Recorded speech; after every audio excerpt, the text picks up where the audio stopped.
ଆମେ ଯେତେବେଳେ ଫିଲ୍ଡରେ ଘର ସାମ୍ନାରେ ନମ୍ବରିଂ କରୁଛେ ବିଲ୍ଡିଂ କେତେଟା ଏବଂ ସେନ୍ସସ୍ ହାଉସ୍ କେତେଟା, ସେଇ ସମୟରେ ବହୁତ ମାନେ ଜଣଙ୍କର କନଫ୍ୟୁଜନ ବି ଥାଏ ଯେ ଆମେ କେତେଟା ବିଲ୍ଡିଂ ନବା ଆଉ କାହାକୁ କାହାକୁ ବା କ'ଣ କ'ଣ ପରିସ୍ଥିତି ଥିଲେ ଆମେ ତାକୁ ସେନ୍ସସ୍ ହାଉସ୍ ନବା। ମୁଁ ଏଇ ଭିଡ଼ିଓରେ ଡିଟେଲ୍ସରେ ସେ ବିଷୟରେ ଆଲୋଚନା କରିବି। ଆପଣ ଭିଡ଼ିଓଟିକୁ ସମ୍ପୂର୍ଣ୍ଣ ଦେଖନ୍ତୁ। ମୁଁ ଏବଂ କେମିତି ଲେଆଉଟ୍ ମ୍ୟାପ୍ ବନେଇବେ ମୁଁ ଗୋଟେ ଭିଡ଼ିଓ ୟା ପୂର୍ବରୁ ଅପଲୋଡ୍ କରିଥିଲି। ଯଦି ଆପଣଙ୍କର ସେଇଟା ଦରକାର ଆପଣ ଯାଇକି ମଧ୍ୟ ସେଇଟାକୁ ଦେଖିପାରିବେ। ଦେଖନ୍ତୁ, ସାଧାରଣତଃ ଭୂମି ଉପରେ ଥିବା ଏକ ଘରକୁ ଆମେ କ'ଣ କହିବା? ବିଲ୍ଡିଂ ବୋଲି କହିବା। ସେ ଘର ମାନେ ଯେକୌଣସି ମ୍ୟାଟେରିଆଲରେ ତିଆରି ହେଇଥାଉ, ମାନେ ମାଟିରେ ହେଇଥାଉ ବା ବାଉଁଶରେ ତିଆରି ହେଇଥାଉ କି ଇଟାରେ ତିଆରି ହେଇଥାଉ କି ଛଣ ଛପର ହେଇଥାଉ, ଯାହା ବି ହେଇଥାଉ, ଯଦି ଗୋଟେ ଘରଟେ ଜଷ୍ଟ ଅଛି ଖାଲି କି 4ଟା ଖୁଣ୍ଟ ପୋତି ହେଇକି ବି ପାଲ ଟାଣି ଦେଇଥାନ୍ତୁ, ତାହେଲେ ଆମେ ତାକୁ କ'ଣ ନେବା? ବିଲ୍ଡିଂ ନେବା। କୋଉଗୁଡ଼ା ସବୁ ବିଲ୍ଡିଂ ହେଇପାରିବ ଦେଖନ୍ତୁ। ଦୋକାନ ହେଇପାରିବ, ବ୍ୟବସାୟ ଗୃହ ହେଇପାରିବ, ଅଫିସ ହେଇପାରିବ, କାରଖାନା, ଶାଳଘର, ସ୍କୁଲ, ପୂଜା ଗୃହ, ମାନେ ଯୋଉଠି ବି ଘର ଅଛି ସେ ୟୁଜ୍ ଯାହା ହେଉଥାଉ, ମାନେ ସେ କୌଣସି ଅଫିସିଆଲ କାମରେ ୟୁଜ୍ ହେଉ ବା କୌଣସି ବିଜନେସ୍ ଉଦ୍ଦେଶ୍ୟରେ ୟୁଜ୍ ହେଉ ବା ମାନେ ରହୁଥିବେ ପ୍ଲସ୍ ବିଜନେସ୍ରେ ୟୁଜ୍ ହେଉ, ଯଦି ସେଠି ମାନେ ଗୋଟେ ଘରଟେ ଅଛି ଆମେ ତାକୁ କ'ଣ କରିବା? ବିଲ୍ଡିଂ ରୂପେ ଆମେ ତାକୁ ନେଇଯିବା। ସେନ୍ସସ୍ ହାଉସ୍ କହିଲେ ଗୋଟେ ବିଲ୍ଡିଂର ଅଂଶ। ତାମାନେ ଗୋଟିଏ ବିଲ୍ଡିଂରେ ଯଦି 4ଟା 5ଟା ପରିବାର ବା 4ଟା 5ଟା କାମ ହେଉଛି, କେବଳ ପରିବାର ତ କହିଲେ ହେବନି। ଗୋଟିଏ ମନେକର ଗୋଟେ ବିଲ୍ଡିଂ ଭିତରେ ଗୋଟିଏ ଜାଗାରେ ପରିବାର ରହୁଛନ୍ତି, ଆଉ ଗୋଟିଏ ଜାଗାରେ ଗୋଟେ ତାଙ୍କର ଫ୍ୟାକ୍ଟ୍ରିଟେ ହେଇଛି ବା ଆଉ ଗୋଟିଏ ଜାଗାରେ ତାଙ୍କର କ'ଣ ଗୋଟେ ଦୋକାନଟେ ଦେଇଛନ୍ତି, ତାହେଲେ ସେଇଟା ବି କ'ଣ ହବ? ସେନ୍ସସ୍ ହାଉସ୍ ଅଲଗା ଅଲଗା ହବ। ଯେମିତି ଏଇଟା ଦେଖନ୍ତୁ, ବିଲ୍ଡିଂ ଗୋଟେ ଥିଲା କିନ୍ତୁ ସେନ୍ସସ୍ ହାଉସ୍ 3ଟା। ଏଇଟା ଦେଖନ୍ତୁ, ଏଇଟା ତ ଗୋଟିଏ ଘର ଅଛି, ଗୋଟିଏ ବି ପରିବାର ରହୁଛନ୍ତି, ତେଣୁ ଏଇଟା କ'ଣ ହେଇଯିବ ନା ଗୋଟିଏ ବିଲ୍ଡିଂ ପ୍ଲସ୍ ଗୋଟିଏ ସେନ୍ସସ୍ ହାଉସ୍। ଏଥିରେ ଆଉ ଅଲଗା କିଛି ନାହିଁ, ତେଣୁ ଏଇଟା କୌଣସି କନଫ୍ୟୁଜନ ହବାର ନାହିଁ। ଏଇଟା ବିଲ୍ଡିଂ 1 ପଡ଼ିବ, ତାର ସେନ୍ସସ୍ ହାଉସ୍ ବି କ'ଣ ପଡ଼ିବ? 1 ବି ପଡ଼ିବ। ସେମିତି ଏଇଟା ଦେଖନ୍ତୁ, ଏଇଟା ବି ଗୋଟେ ବିଲ୍ଡିଂ ପଡ଼ିବ, ଏଇଟା ଗୋଟେ ବିଲ୍ଡିଂ, ୟାର ମଧ୍ୟ ସେନ୍ସସ୍ ହାଉସ୍ ଗୋଟିଏ ହବ। ଯେହେତୁ ଏମିତି ଜାଗାରେ ତ ଆଉ 4ଟା 5ଟା ପରିବାର ମିଶିକି କେବେ ରହୁନଥିବେ, ତେଣୁ ଏଇଟା କ'ଣ ହବ? ଗୋଟିଏ ବିଲ୍ଡିଂ ହବ, ଗୋଟିଏ ଆମର ସେନ୍ସସ୍ ହାଉସ୍ ହେଇଯିବ। ତାପରେ ଆଉ ଗୋଟେ ପରିସ୍ଥିତି ଦେଖିବା। ଦେଖନ୍ତୁ, ବେଳେ ବେଳେ ଦେଖିଥିବେ ବଜାର ମାନଙ୍କରେ କ'ଣ ହୋଇଥାଏ ନା ଛାତ ଘର ଗୁଡ଼ିକ ଏମିତି ଲାଗି ଲାଗି ଥାଏ, କିନ୍ତୁ ୟାର ମାଲିକ ଅଲଗା ଅଲଗା ହେଇଥାନ୍ତି। ତେଣୁ ଆପଣ କ'ଣ କରିବେ ନା ଏଇଟାକୁ ଗୋଟେ ବିଲ୍ଡିଂ ପକେଇବେ ନାହିଁ। ଦେଖନ୍ତୁ, ଘର ଲାଗିଲେ ବି ଅଲଗା ଅଲଗା ଅଛି, ତେଣୁ କ'ଣ ନା ଏଇଟା ପ୍ରଥମ 4ଟି ବିଲ୍ଡିଂ ପକେଇବେ। 5 ନମ୍ବରରେ ଦେଖନ୍ତୁ, 2 ମହଲା ଯେହେତୁ ଅଛି, ଏଠି ତ 2ଟି ପରିବାର ରହୁଥିବେ, ତେଣୁ 2 ପକେଇଲା ଆମ ସେନ୍ସସ୍ ହାଉସ୍। 6 ନମ୍ବରରେ ଦେଖନ୍ତୁ, 3 ମହଲା 3ଟି ପରିବାର ମିନିମମ୍ ରହୁଥିବେ, ତେଣୁ ଆମେ ଏଠି କ'ଣ ପକେଇଲେ? 3ଟି ପକେଇଲେ। ଯଦି ଅଧିକ ପରିବାର ରହୁଛନ୍ତି, 3ଟି ତା ଭିତରେ ବି 6ଟି 7ଟି ପରିବାର ରହୁଛନ୍ତି, ତାହେଲେ ଆପଣ 6 7 ସେନ୍ସସ୍ ହାଉସ୍ ପକେଇବେ। ନାଇଁ, ଯଦି 3 ମହଲା ଯାକ ଜଣେ ଲୋକ ୟୁଜ୍ କରୁଛି, ତାହେଲେ ତାକୁ କ'ଣ କରିବେ? ବିଲ୍ଡିଂ ନମ୍ବର 6 ପକେଇବେ, ସେନ୍ସସ୍ ହାଉସ୍ 1 ପକେଇବେ। ଯେହେତୁ 3ଟି ଯାକ ଗୋଟେ ଲୋକର ବ୍ୟବହାର ହଉଛି, ଆମେ ଆଉ କ'ଣ ତାକୁ ଅଲଗା କରିବା? ଜବରଦସ୍ତ ଅଲଗା କରିବା କି ସେନ୍ସସ୍ ହାଉସ୍? ଯଦି ସେ ଅଲଗା ଅଲଗା ବିଜନେସ୍ରେ ୟୁଜ୍ କରୁଛି, ମନେକର 2 ମହଲା ଟିକୁ କୌଣସି ଗୋଟେ କମ୍ପାନୀକୁ ଭଡ଼ା ଦେଇଛି, 3 ମହଲାରେ କୌଣସି ବ୍ୟାଙ୍କ ଚାଲିଛି କି କ'ଣ ଚାଲିଛି, ତାହେଲେ ସେଇଟା ମଧ୍ୟ କ'ଣ ହବ? ଆମର ସେନ୍ସସ୍ ହାଉସ୍ ଅଲଗା ଅଲଗା ହବ। ବୁଝିପାରିଲେ ତ? ଯେତେବେଳେ 2ଟି 3ଟି ମହଲା ହେଇଥିବ, ଆପଣ ତାଙ୍କୁ ଟିକେ ପଚାରିଦେବେ ଯେ ଆପଣ ଉପର ମହଲାରେ କ'ଣ ୟୁଜ୍ କରୁଛନ୍ତି, ଆପଣ ନିଜେ ରହୁଛନ୍ତି ନା କାହାକୁ ଭଡ଼ା ଦେଇଛନ୍ତି କି କୌଣସି ବିଜନେସ୍ ଉଦ୍ଦେଶ୍ୟରେ, ଯାହା ବି ହେଇଥିବ ସେଇ ଅନୁସାରେ ଦେଖିକି ଯଦି ଅଲଗା ଅଲଗା ୟୁଜ୍ ହଉଛି, ତାହେଲେ ଅଲଗା ଅଲଗା ସେନ୍ସସ୍ ହାଉସ୍ ଆପଣ ତାକୁ ପକେଇବେ। ଏଠି ଦେଖନ୍ତୁ, ଏଇଟା ଗୋଟିଏ ବିଲ୍ଡିଂ ଅଛି, ଗୋଟିଏ ବିଲ୍ଡିଂରେ କ'ଣ ହେଇଛି ନା 8ଟି ଘର ଅଛି ବା 8ଟି ପରିବାର ଅଛି, ତେଣୁ ବିଲ୍ଡିଂ ଏଠି 1 ପଡ଼ିବ। ଆଉ କ'ଣ ହବ ନା ସେନ୍ସସ୍ ହାଉସ୍ ଆମର 1 2 3 4 5 6 7 8 ହେଇକି 8ଟି ପଡ଼ିବ। ମନେ ରଖନ୍ତୁ, ଗୋଟିଏ ବିଲ୍ଡିଂରେ ମେନ୍ କରି ଯେତୋଟି ପରିବାର ରହୁଥିବେ, ପରିବାର ନହେଲେ ବି ଅଲଗା ଅଲଗା ୟୁଜ୍ ହଉଥିବ, ଯଦି ତାର ମାନେ ବିଜନେସ୍ ୟୁଜ୍ ବି ହଉଥିବ, ତାହେଲେ ଆପଣ ତାକୁ ଅଲଗା ଅଲଗା ସେନ୍ସସ୍ ହାଉସ୍ ପକେଇବେ।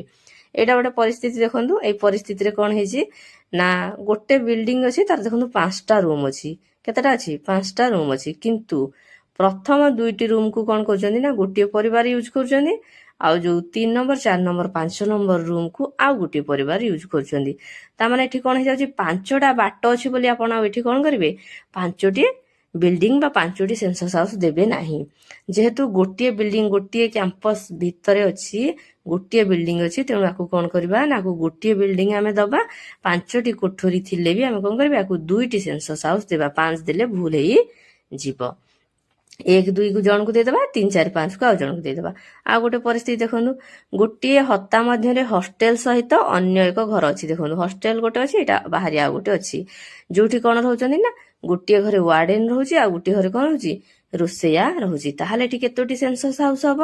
ଦେଖନ୍ତୁ ପ୍ରଥମେ ଯୋଉତକ ହଷ୍ଟେଲ ଅଛି ସେ ବହୁତ ଘର ହେଲେ ବି ଏଟା ଯେହେତୁ ହଷ୍ଟେଲ ଏଟାକୁ କ'ଣ ନେଇଯିବା ଆମେ 1 ନେଇଯିବା, ଆଉ ଯୋଉ ୱାର୍ଡେନ୍ ର ରୁମ୍ ଟାକୁ 2, ରୋଷେଇଆକୁ 3 ନେଇକି ଟୋଟାଲ ହବ ସେନ୍ସସ୍ ହାଉସ୍ କେତେଟା? 3ଟି। ବୁଝିପାରିଲେ? ଏଠି ସେନ୍ସସ୍ ହାଉସ୍ କେତେ ହବ? 3ଟି। ବିଲ୍ଡିଂ ଗୋଟିଏ, ଯେହେତୁ ଗୋଟିଏ କ୍ୟାମ୍ପସ ଭିତରେ ଅଛି, ବିଲ୍ଡିଂ ଗୋଟିଏ, ସେନ୍ସସ୍ ହାଉସ୍ ଏଠି କେତେ ହେଇଯିବ? 3। ଗୋଟେ ହଷ୍ଟେଲ ପାଇଁ 1 ନମ୍ବର ସେନ୍ସସ୍ ହାଉସ୍, ରୋଷେଇଆ ପାଇଁ 2, ୱାର୍ଡେନ୍ ପାଇଁ 3। ଆଉ ଗୋଟେ ପରିସ୍ଥିତି ଦେଖନ୍ତୁ, ଗୋଟିଏ କ୍ୟାମ୍ପସ ଭିତରେ କ'ଣ ଅଛି ନା ଗୋଟେ ରୋଷେଇ ଘର ଅଛି, ଶୌଚାଳୟଟେ ଅଛି, ପାଇଖାନା ଅଛି ଅଲଗା ଜାଗାରେ, ତାଙ୍କ ଘର ଅଲଗା ଜାଗାରେ ଅଛି, ଆଉ ଗୋଟେ ଜାଗାରେ ସେମାନେ ବସା ବସି ପାଇଁ ବୈଠକ ଘର କରିଛନ୍ତି। ଏମିତି ତ ଗାଁ ଗହଳି ମାନଙ୍କରେ ଥାଏ, ସେମାନେ ତ ଆଉ ବେଳେ ବେଳେ ଗାଁର ଲୋକମାନେ ପସନ୍ଦ କରନ୍ତିନି ଶୌଚାଳୟକୁ ଘର ଭିତରେ କରିବାକୁ। ମାନେ ଏଇ ପରିସ୍ଥିତିରେ ଆପଣ କ'ଣ କରିବେ? ଏଠି ଆଉ 4ଟି ଦେଲେ ଆମେ ହବ ନାହିଁ, ଯେହେତୁ ଏଟା ଗୋଟିଏ ଲୋକ ୟୁଜ୍ କରୁଛି, ଗୋଟିଏ ଲୋକର ଏଇଟା, ତାହେଲେ ଆମେ କ'ଣ କରିବା ଏଠି ନା ବିଲ୍ଡିଂ ବି ଗୋଟିଏ ଦବା, ଆଉ ସେନ୍ସସ୍ ହାଉସ୍ ବି ଗୋଟିଏ ଦବା। ରୋଷେଇ ଘରଟାକୁ ଆଉ ଗୋଟେ ସେନ୍ସସ୍ ହାଉସ୍, ଶୌଚାଳୟକୁ ଆଉ ଗୋଟେ ସେନ୍ସସ୍ ହାଉସ୍, ବୈଠକକୁ ଆଉ ଗୋଟେ ସେନ୍ସସ୍ ହାଉସ୍, ତାଙ୍କ ଘରଟାକୁ ଗଲେ ଏଟା ଭୁଲ ହେଇଯିବ। ଆମେ କ'ଣ କରିବା? ଗୋଟିଏ କ୍ୟାମ୍ପସ ଯେହେତୁ 1 ଦବା, କିନ୍ତୁ ଆଉ ଗୋଟିଏ ଲୋକ ଯଦି ଏଥିରୁ ବ୍ୟବହାର କରୁଥିବ, ମନେକର ସେ ବୈଠକଟାକୁ ସେ କାହାକୁ ଗୋଟେ ଭଡା ଦେଇ ଦେଇଛନ୍ତି ବୈଠକ ଘରଟାକୁ, ତାହେଲେ କ'ଣ ହବ ନା ଏଇ ରୋଷେଇ ଘର ଶୌଚାଳୟ ତାଙ୍କ ଘର 1 ସେନ୍ସସ୍ ହାଉସ୍ ହବ, ବୈଠକଟା ଯେହେତୁ ଭଡା ଦେଇଛନ୍ତି ସେଟା 2 ହେଇଯିବ। ଏଇଟା କିନ୍ତୁ ଗୋଟେ ପରିସ୍ଥିତି ଦେଖିବା। ଦେଖନ୍ତୁ ତାଙ୍କ କ୍ୟାମ୍ପସ ଭିତରେ 4ଟି ଘର ଅଛି। ଦେଖନ୍ତୁ ରୋଷେଇ ଘର, ଗୋଟେ କାର୍ଯ୍ୟାଳୟ, ମାନେ ସେଠି କାମ କ'ଣ କ'ଣ କରୁଛନ୍ତି, ବଢେଇ କାମ କରିପାରନ୍ତି, କମାର କାମ କରି ଯାହାବି, ଗୁହାଳି ବି ଅଛି, ମୁଖ୍ୟ ବାସଗୃହ ବି। ଏଇ ପରିସ୍ଥିତିରେ କେମିତି କ'ଣ କରିବେ ଦେଖନ୍ତୁ ଆପଣ। ଦେଖନ୍ତୁ କାର୍ଯ୍ୟାଳୟ ମାନେ ସେଠି ଅଲଗା ଗୋଟେ କାମ ହଉଛି, ଯାହାବି ବିଜନେସ ଉଦ୍ଦେଶ୍ୟରେ ହଉଛି ନା, ତେଣୁ ଆମେ କ'ଣ କରିବା ନା ରୋଷେଇ ଘର ଆଉ ନିଜ ଘରଟାକୁ 1 ସେନ୍ସସ୍ ହାଉସ୍ ନେଇଯିବା, ଆଉ କାର୍ଯ୍ୟାଳୟ ଯେହେତୁ ସେଠି ଅଲଗା ଗୋଟେ କିଛି ବିଜନେସ ହଉଛି ତାକୁ 2 ନେଇଯିବା, ଆଉ ଗୁହାଳଟାକୁ 3 ନେଇଯିବା। ବୁଝିପାରିଲେ? ଏଟାକୁ କ'ଣ କରିବା? ବିଲ୍ଡିଂ ଗୋଟେ ନବା, କିନ୍ତୁ ସେନ୍ସସ୍ ହାଉସ୍ 3ଟା କରିବା। ରୋଷେଇ ଘରକୁ ଘର ସହିତ ମିଶିକି ରୋଷେଇ ଘରଟା 1 ହେଲା, କାର୍ଯ୍ୟାଳୟଟା ଅଲଗା ହେଲା, ଗୁହାଳଟା ଅଲଗା ହେଲା। ଆଉ ଗୋଟେ ପରିସ୍ଥିତିରେ ଦେଖନ୍ତୁ ତାଙ୍କର କ'ଣ ଅଛି ନା ଗ୍ୟାରେଜ ଅଛି, ବାସଗୃହ ଅଛି, ଆଉ ଚାକରଙ୍କ ଘର ଅଛି। ଚାକର ରହୁଛି ଯେହେତୁ ଚାକର ସେ ଘର ସହିତ ଇନକ୍ଲୁଡ, ସେ ଘରେ ହିଁ ଖାଉଥିବେ। ଯଦି ଘରେ ଖାଉନଥିବେ, ଅଲଗା ଖାଉଥିବେ, ତାହେଲେ ତାଙ୍କୁ ଅଲଗା ସେନ୍ସସ୍ ହାଉସ୍ ପକେଇବେ। ସେ ଘରେ ଯେହେତୁ ଖାଉଛନ୍ତି ମାଲିକଙ୍କ ଘରେ, ତାହେଲେ ଆମେ କ'ଣ କରିବା ନା ତାଙ୍କୁ ବାସଗୃହ ଆଉ ଚାକରଙ୍କ ଗୃହକୁ ମିଶେଇ ଦେଇକି ଗୋଟେ ସେନ୍ସସ୍ ହାଉସ୍ କରିବା।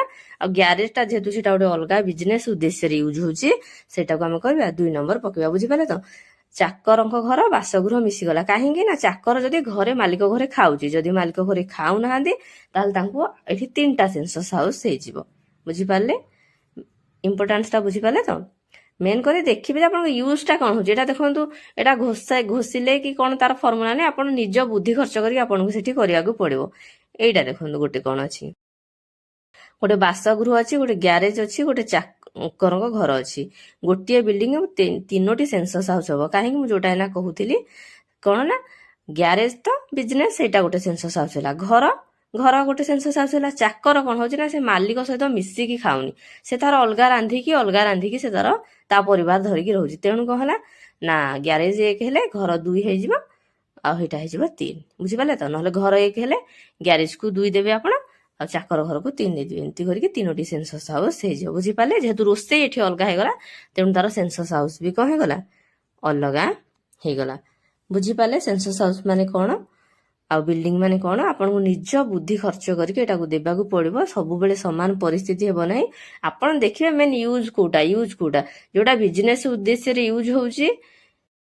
ତା ସହିତ ଦେଖନ୍ତୁ ମନ୍ଦିର ହେଲା, କୌଣସି ମାନେ ପମ୍ପ ହାଉସ୍ ହେଲା, ଗଭର୍ଣ୍ଣମେଣ୍ଟର କିଛି ଅଫିସ୍ ହେଲା, ଯେମିତିକି ସ୍କୁଲ, ଅଙ୍ଗନବାଡି, ଏଗୁଡ଼ା ସବୁ, ପୋଷ୍ଟ ଅଫିସ୍, ଏଗୁଡ଼ାକୁ ବି ମଧ୍ୟ ଆପଣ ସେନ୍ସସ୍ ହାଉସ୍ରେ ନେବେ। ଆଉ ଥରେ ମୁଁ କହିଦେଉଛି ଦେଖନ୍ତୁ, ବାସଗୃହ, ଅଣବାସଗୃହ ମାନଙ୍କର ଏଟା ତ ଜାଣିଛନ୍ତି, କରିଦେଇଥିବେ ଘର, ସେମାନେ ରହୁନଥିବେ, ଘର କରିଦେଇକି ପକେଇ ଦେଇଥିବେ, ତାଲା ଦେଇ ଦେଇଥିବେ। ସେଇଟା ସହିତ ଦୋକାନ, ବ୍ୟବସାୟ ଗୃହ, ଅଫିସ୍, କାରଖାନା ହେଲା, କାର୍ଯ୍ୟାଳୟ, ଶାଳଘର, ସ୍କୁଲ, ଆମୋଦ ପ୍ରମୋଦ ଗୃହ, ପୂଜାସ୍ଥାନ, ଗୋଦାମ, ଭଣ୍ଡାର ଘର ଇତ୍ୟାଦି, ଏଗୁଡ଼ିକୁ ସବୁ ଆପଣଙ୍କର କ'ଣ କରିବେ? ବିଲ୍ଡିଂ ହିସାବରେ ବି ନେବେ, ସେନ୍ସସ୍ ହାଉସ୍ ହିସାବରେ ନେବେ।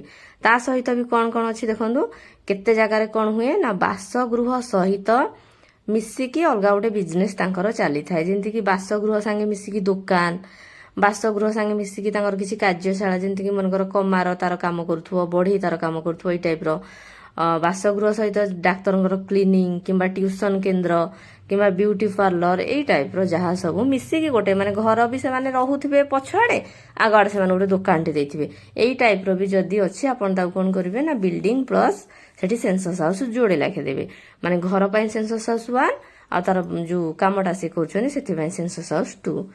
ଏଠି ଭିଡିଓଟି ସରିଯାଇଛି। ଯଦି ଭିଡିଓଟି ଆପଣଙ୍କୁ ଭଲ ଲାଗିଲା ଭିଡିଓକୁ ଲାଇକ୍ କରିବେ, ଚ୍ୟାନେଲକୁ ସବସ୍କ୍ରାଇବ କରିବାକୁ ଭୁଲିବେ ନାହିଁ। କିଛି ଯଦି ଆପଣ ଆଉ ଅଧିକ ଜାଣିବାକୁ ଚାହୁଁଛନ୍ତି ତାହେଲେ କମେଣ୍ଟ ମାଧ୍ୟମରେ ଜଣାଇ ପାରିବେ। ଧନ୍ୟବାଦ।